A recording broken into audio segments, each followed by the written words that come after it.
दिनों रात से जिया पखटनी खटावे हमार त सचो सखी बड़ी मजा आवे।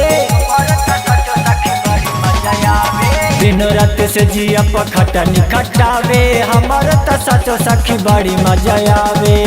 आधी रातिया में बेला न धरावे हो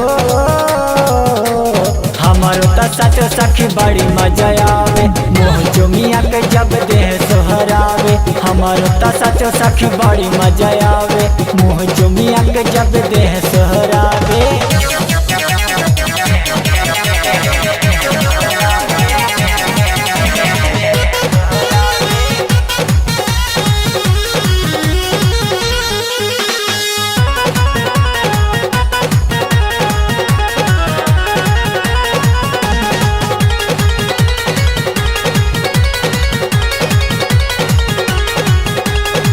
सांझ जब आवे पिया दीबरी बुतावेला पियावा नैया में दुनिया देखावेला।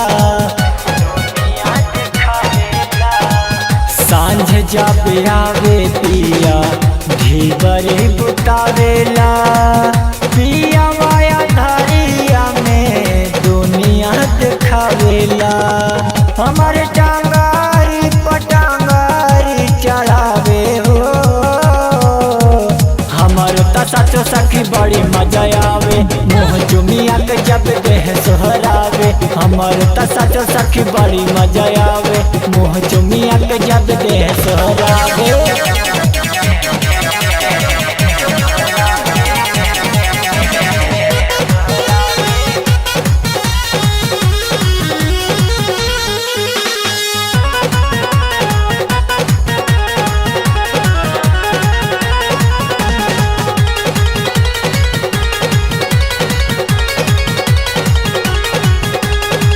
दिन भर करी खाली इहे तैयारी हो आवते से जिया पा धरल कवारी हो।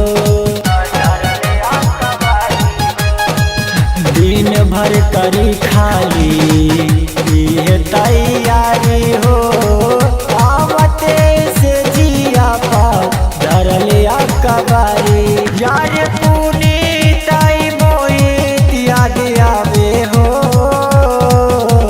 हमारो त सचो सखी बड़ी मजा आवे। मुँह चुमिया के जब देह सोहरावे हमारो त सचो सखी बड़ी मजा आवे। मुँह चुमिया के जब देह सोहरावे।